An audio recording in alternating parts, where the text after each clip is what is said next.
तेच पावसाला जवळ आलेला आहे म्हणूनच पाणी दौरा आज मी मॅडमला घेऊन इथे केलेला आहे। आणि जे म्हणजे कचरा एवढा नाल्यांमध्ये आहे ती साफसफाई आता आपल्याला या मे महिन्यात येईल ते झाला पाहिजे। म्हणून ज्या काही लोकांचे जे घरांना पाणी वगैरे जाते आणि ज्या नाल्यांच्या संदर्भात जे काही इथे वालधुनी ब्रिजच्या इथे आता ही आम्हाला पहिल्यांदाच भरणी वगैरे दिसते इथे ही काढायला लावली सगळी। आणि त्यांचे म्हणजे पाणी पूर्ण असं व्यवस्थित जाण्यासाठी मॅडमला सांगितलं की आम्हाला नाल्या सफाई करून द्या आणि येणाऱ्या या पावसाळ्यात इथे पाणी नाही भरलं पाहिजे।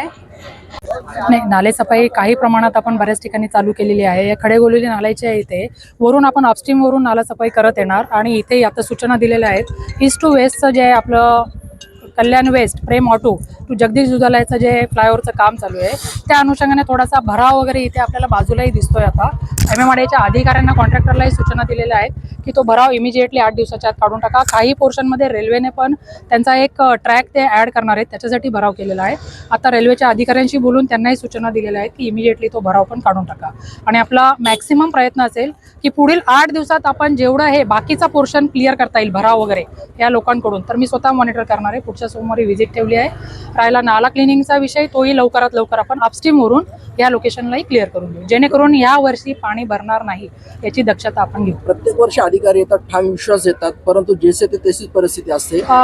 मला असं वाटतं म्हणजे गेल्या अनेक वर्षापासूनचा ट्रेंड बघितला आणि मागच्या वर्षी कमी प्रमाणात पाणी भरलं होतं आणि ह्या वर्षी अजून त्याच्यावरून अनुभव घेऊन आपण जास्तीत जास्त प्रयत्न काही पंप्स पण आपण आता डिप्लॉय करणार आहोत पावसाळ्यात की डिवॉटरिंग करून पाणी टाकू शक्यतोवर पाणी भरणार नाही अशी दक्षता घेण्याचा आपण प्रयत्न करतोय तिथे। त्याच्यामुळे बॅक वॉटर मागे जातं तर आपण त्याचंही क्रमाच्या अधीन राहून त्याचं टेंडर काढलं आहे। पण दुर्दैवाने ती टेंडरिंग प्रक्रिया आता पूर्ण झाली आहे। आता एका महिन्यात जर काम हाती घेतलं तर हे डायव्हर्जन रस्ता बंद करायला लागेल, नागरिकांना खूप समस्यांना फेस करायला लागेल।